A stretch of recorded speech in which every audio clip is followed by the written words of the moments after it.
Nah, Najasyi yang menjadi rajanya tadi itu yang mengutus dia tidak senang. Kenapa dia ini tiba-tiba merasa berkuasa di situ? Ya kan? Tiba-tiba merasa atau Najasyi ini tiba-tiba merasa disaingi, ya, karena punya lawan tanding dalam kekuasaan. Padahal tadi Abraha ini dia yang dikirim. Dia tadinya awalnya adalah bawahan Najasyi. Bawahannya Najasyi. Maka kemudian Najasyi pun menulis surat. Ya, menulis surat kepada Abraha.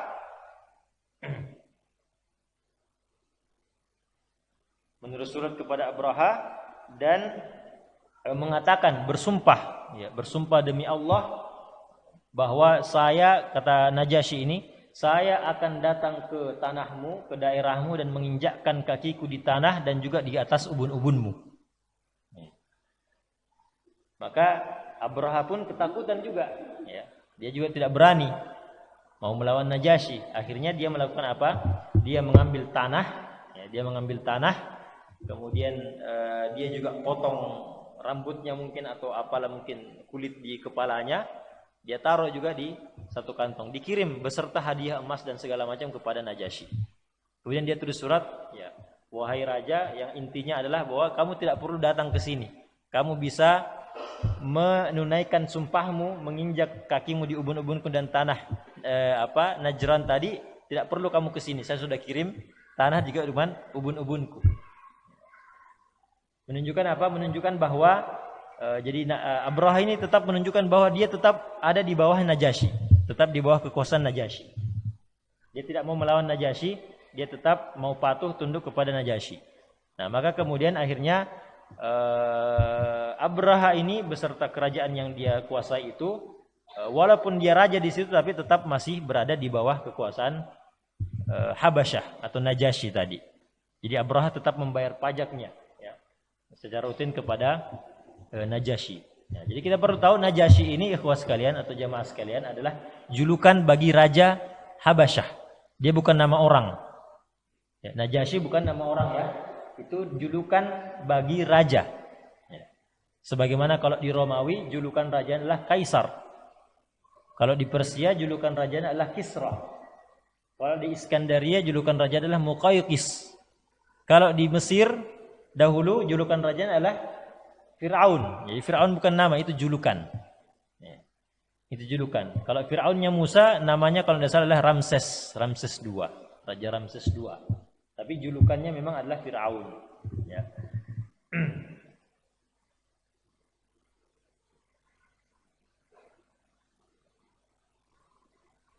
Ya. Baik. Maka berlangsunglah kekuasaan dari Abraha di daerah Yaman tersebut. Nah, kan kita sudah sebutkan bahwa Raja Abraha ini dia bukan orang Arab, ya, dia dari Najasyi. Sementara penduduk yang ada di situ adalah penduduk Himyar, orang Arab asli, suku Arab, salah satu suku Arab, suku Himyar. Jadi beda bahasanya. Nah, satu yang kemudian membuat Abraha bingung ini, kenapa ini orang-orang Arab setiap tahun rela-rela bersusah payah untuk bersafar ke Mekah untuk haji. Jadi perlu kita garis bawahi, jemaah sekalian, bahwa haji atau menziarahi Ka'bah itu memang sudah dikenal sebelum masa Nabi Muhammad SAW. Jadi raja atau suku-suku Arab itu memang sudah memuliakan dan mengagungkan Ka'bah sejak masa Ibrahim alaihissalam, kemudian Ismail dan seterusnya. Jadi Ka'bah itu memang sudah dimuliakan, sudah diagungkan dan diziarahi setiap tahunnya untuk haji. Cuman bentuk hajinya beda nanti ketika sudah datang Islam. Ya. Haji-haji sebelum Islam adalah haji-haji yang punya nuansa-nuansa kesyirikan. Ya, ada persembahan kepada berhala dan seterusnya. Nah, jadi Abraha ini bingung, ini kenapa ini orang Arab ini kok mau bersusah payah untuk berziarah ke Ka'bah setiap tahunnya. Berziarah ke Ka'bah, padahal Ka'bah itu kalau dilihat cuma kotak begitu kan. Kotak begitu, apa spesialnya? Dia bingung, ini kenapa seperti itu. Jadi ini tidak heran jamaah sekalian, ya. Ini sudah menjadi doa Nabi Ibrahim alaihissalam di surah Ibrahim.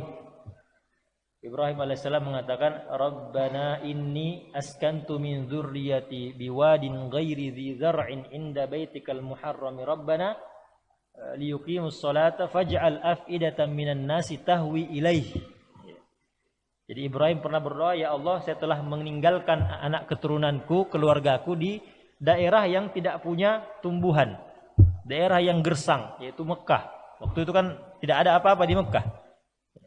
Nanti datang Ismail dan ibunya Hajar, baru kemudian muncul Zam-Zam, barulah kemudian tempat itu ditinggali.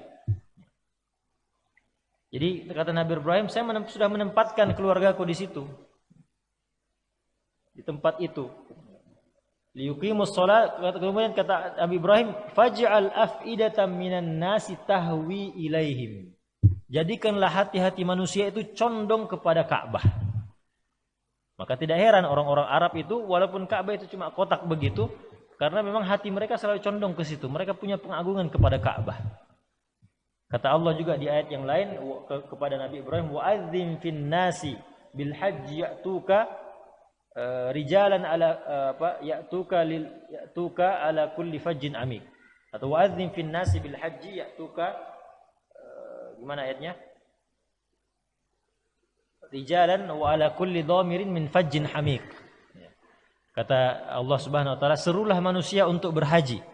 Maka mereka pasti akan datang dari negeri-negeri pelosok yang jauh dengan jalan kaki atau dengan berkendara.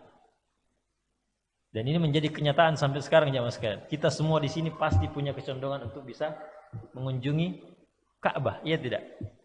Pasti itu jemaah. Tidak ada muslim yang tidak rindu kepada Ka'bah kecuali muslim jadi-jadian. Pasti semua kalau memang kita muslim, betul-betul muslim, pasti kita punya kerinduan, kita punya condongan mau sekali pergi ke Ka'bah, umrah atau haji. Ya kan? Nah, makanya memang seperti itu. Nabi Ibrahim sudah berdoa agar menjadikan hati manusia condong kepadanya. Allah juga mengatakan, wa'adzim fin nas ya'tuka rijalan wa ala kulli fajjin wa ala kulli dhamir min kulli fajjin amir. Saya lupa ayatnya. Bahwa manusia itu akan datang menuju Ka'bah walaupun mereka harus berjalan kaki ataupun mengendarai kendaraan dari negeri-negeri yang jauh. Ya. Nah, maka kemudian Abraha ini pun berinisiatif. Di sini disebutkan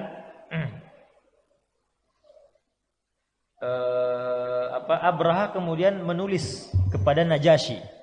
Dia mengatakan, inni sa'abni laka kanisatan bi ardil Yaman. Abraha mengatakan kepada Najasyi, saya akan membangunkan untukmu gereja di tanah Yaman, lam yubna qablaha mithluha. Gereja yang tidak pernah dibangun seperti itu sebelumnya. Jadi dia membangun gereja yang begitu megah. Fasyara'a fi bina'i kanisatin ha'ilatin bi San'a. Maka dia pun kemudian mulai untuk membangun gereja yang begitu besar di daerah San'a. Rafi'atal bina, aliyatal fina. Gereja yang begitu besar dan begitu tinggi, menjulang tinggi ke atas. Menjulang tinggi ke atas. Muzakhrafatal arja sammathal arabu al-Qullais. Dan tidak hanya itu, bangunannya itu dan juga isinya itu dengan perhiasan-perhiasan, dengan batu-batu istilahnya? Batu-batu berharga.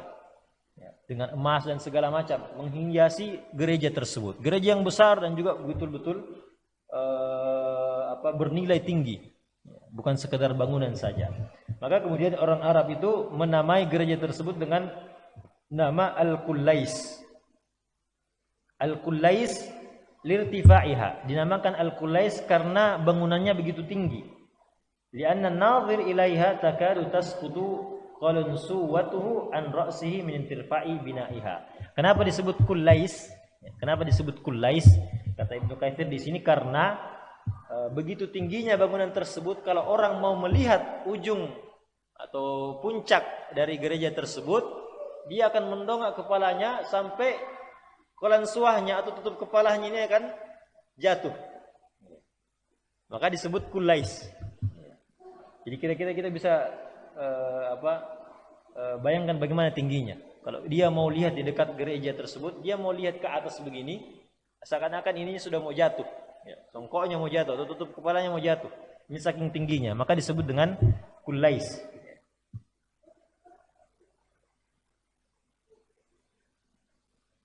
Nah, maka kemudian di sini sebutkan Abraha pun kemudian bertekad agar bisa memalingkan wajah orang-orang Arab dari Ka'bah menuju Kulais.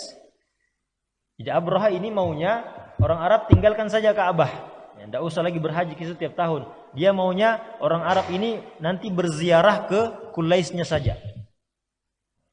Jadi dia mau memalingkan orang-orang Arab dari Ka'bah, ya. Memalingkan orang Arab dari Ka'bah untuk bisa menziarahi Kulaisnya tadi, bisa menziarahi gerejanya yang begitu besar tadi.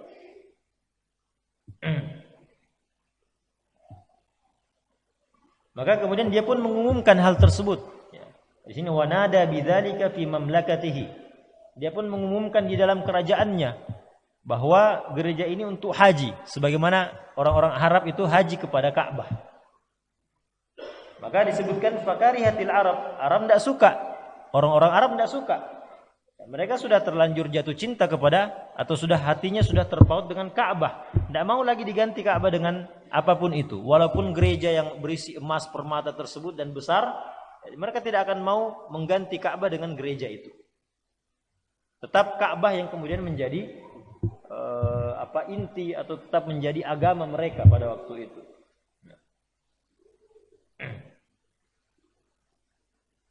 Sebutkan fakarihatil Arabu al-Adnaniyah wal Qahtaniyah dzalik.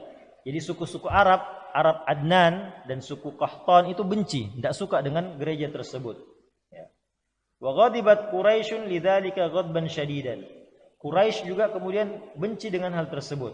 Hatta qasadaha ba'dhum wa tawassala ila an dakhalaha lailan fa ahdatha fiha wa qarra raji'an.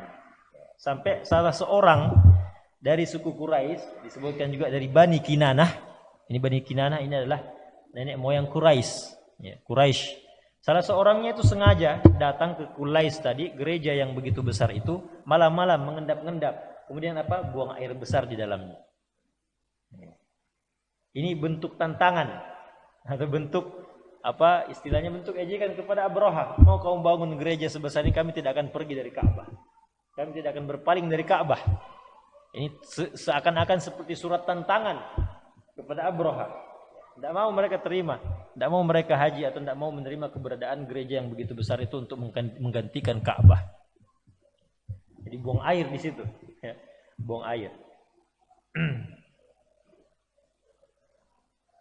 Maka kemudian ketika Abraha mengetahui hal tersebut, ya, karena ada laporan, ya, dikatakan laporannya itu mengatakan inna ma sana'a hadza ba'du Quraisyin ghadaban li baitihim alladhi dhahaita hadza bihi. Jadi orang-orang Quraisy itu mereka mengatakan kepada Abraha, orang-orang Quraisy itu tidak senang dengan keberadaan gerejamu yang engkau buat untuk menyaingi Ka'bah. Maka kemudian disebutkan fa'aqsama Abrahatu layasiranna ila baiti Makkah wa la yukharribannahu hajaran. Maka Abraha pun kemudian bersumpah untuk segera berangkat ke Ka'bah dan menghancurkan Ka'bah tersebut sekeping demi sekeping.